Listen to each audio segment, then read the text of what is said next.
Hello everyone, यह है learn core Java video series. यह वीडियो सीरीज़ उनके लिए है जो कंप्लीट कोर जावा सीखना चाहते हैं।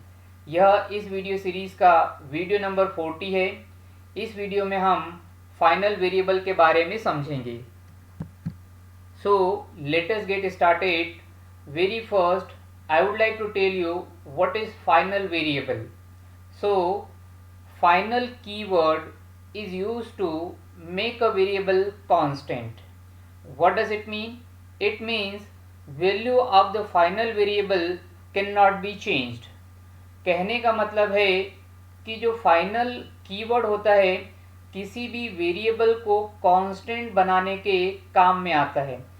किसी भी वेरिएबल को कांस्टेंट बनाना मतलब एक बार वेरिएबल के अंदर वैल्यू स्टोर कर दी तो उसके बाद में उसकी वैल्यू को चेंज नहीं किया जा सकता।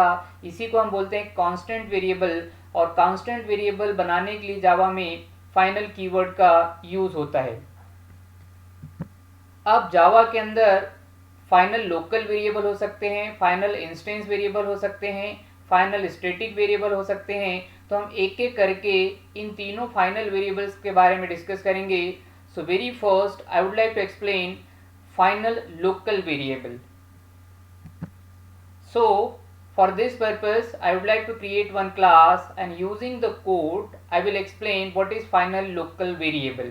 So यहाँ पे देखें हमने एक क्लास डेमो क्रिएट किया, उसमें मेन मेथड डिफाइन किया और यहाँ हमने एक वेरिएबल डिक्लेयर किया हुआ है int i और उसको 10 वैल्यू से इनिशियलाइज किया और उसके बाद में हमने i की जो वैल्यू है उसको चेंज कर दिया, यहाँ पे 10 को 20 से रिप्लेस कर दिया।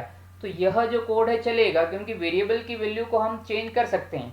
किंतु यहाँ दूसरी लाइन पे देखें मैंने लिखा हुआ है फाइनल इंट j इक्वल 20। तो यहाँ पे जो इंट टाइप का वेरिएबल j है इसको हमने फाइनल बनाया हुआ है और इसमें वैल्यू असाइन कर दिया 20। तो यहाँ तक तो ठीक है, बट नेक्स्ट स्टेटमेंट में मैंने क्या किया हुआ है j इक्वल 20, यानी मैं j वेरिएबल की वैल्यू को चेंज करने की कोशिश कर रहा हूँ। और जैसा कि हमने देखा है कि फाइनल वेरिएबल की वैल्यू को चेंज नहीं किया जा सकता, तो यह जो प्रोग्राम है इस पॉइंट पे वर्क नहीं करेगा। आप फाइनल वेरिएबल की वैल्यू को चेंज नहीं कर सकते। सो जब इस प्रोग्राम को आप कंपाइल करोगे तो कंपाइल टाइम पे हमें एक एरर मिलेगा, can not assign a value to final variable. Okay, so this is what about the final local variable. Now the next thing we will discuss is final instance variable. Okay, you know what is instance variable? Instance variable, the variable that is declared directly in the class without static keyword is known as instance variable. So when we make any instance variable final, so what happens? Okay, so let us try to understand this thing now. For that purpose again we are creating one program और इस programme में हमने एक class foo declare किया और फू class के अंदर यहाँ पे देखें मैंने इंट p एक इंस्टेंस वेरिएबल डिक्लेयर किया हुआ है। ओके, ये क्लास में डायरेक्टली बनाया है और स्टैटिक कीवर्ड भी नहीं है। So this is instance variable और इसको हमने फाइनल कीवर्ड को यूज करके फाइनल बना दिया है। So p is the final instance variable now. So यहाँ पे इसकी वैल्यू कैसे चेंज होगी और कैसे चेंज नहीं होगी वह हमें समझना है।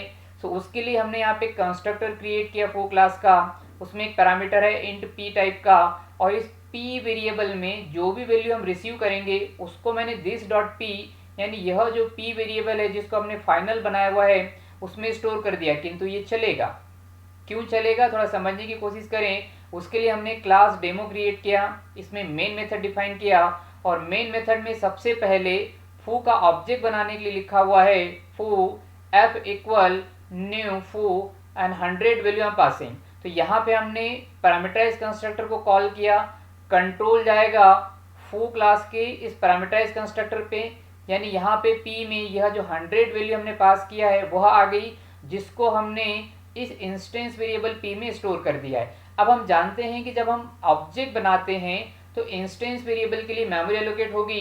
तो यहाँ पे पहला ऑब्जेक्ट जो है जो f रेफरेंस वेरिएबल से रेफर हो रहा है उसमें p के लिए मेमोरी एलोकेट हुआ जिसमें हमने 100 को स्टोर कर दिया है। अब यह जो ऑब्जेक्ट है यह f से रेफर हो रहा है। फाइन, तो इसकी जब वैल्यू f डॉट p हम प्रिंट करवाएंगे तो ऑब्वियसली हमें 100 प्रिंट होके मिल जाएगा। फिर हमने एक और ऑब्जेक्ट क्रिएट किया फू क्लास का फू g इक्वल न्यू फू और इसमें 200 वैल्यू पास किया। तो जो नया ऑब्जेक्ट बनेगा वह जी से रेफर होगा। इसमें भी पी के लिए एक अलग से मेमोरी एलोकेट होगी, क्योंकि इंस्टेंस वेरिएबल के केस में हर ऑब्जेक्ट के लिए इंस्टेंस वेरिएबल को अलग अलग मेमोरी एलोकेट होती है। तो यहाँ पी जो है वह दूसरे ऑब्जेक्ट के लिए अलग से मेमोरी गेट करेगा।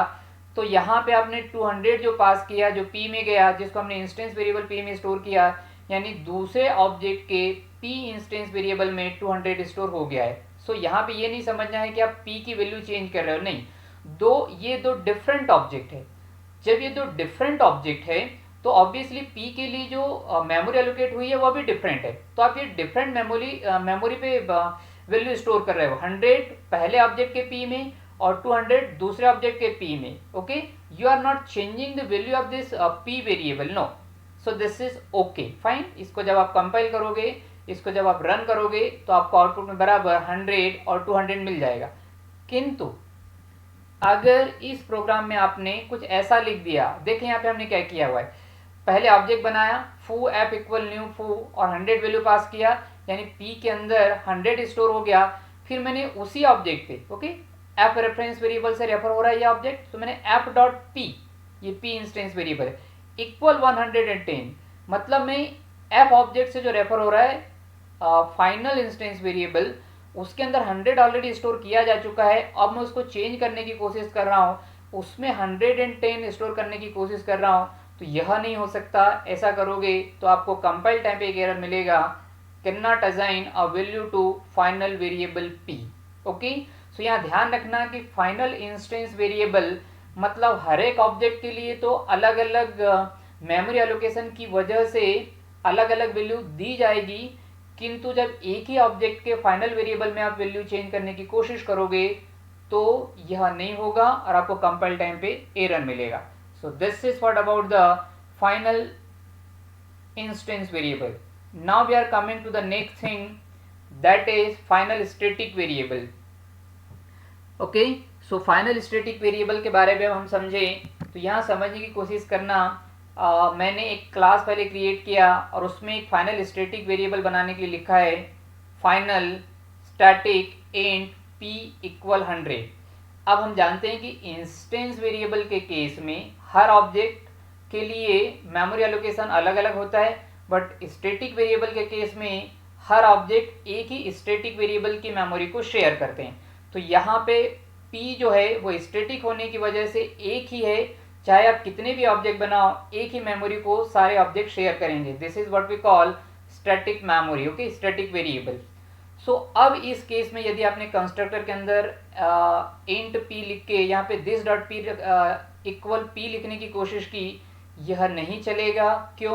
क्योंकि यहाँ पे आप हर ऑब्जेक्ट, जब आप इसका ऑब्जेक्ट क्रिएट करोगे पहली बार या दूसरी बार तीसरी बार, तो आप क्या कर रहे हो, हर ऑब्जेक्ट इसी p एक ही मेमोरी में वैल्यू चेंज करने की कोशिश करेगा, तो यह फाइनल होने की वजह से ऐसा नहीं कर पाएगा।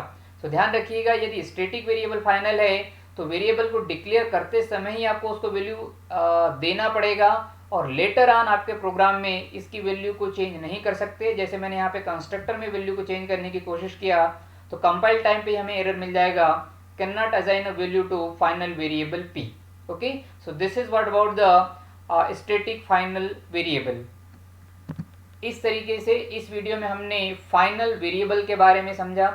कोर जावा के अन्य टॉपिक को समझने के लिए आप इस learn core Java video series के अन्य वीडियोस भी देखें, और कोर जावा से रिलेटेड कोई भी क्वेरी आपके दिमाग में है, कोई भी क्वेश्चन आपके दिमाग में है, तो उसको कमेंट बॉक्स में लिखें।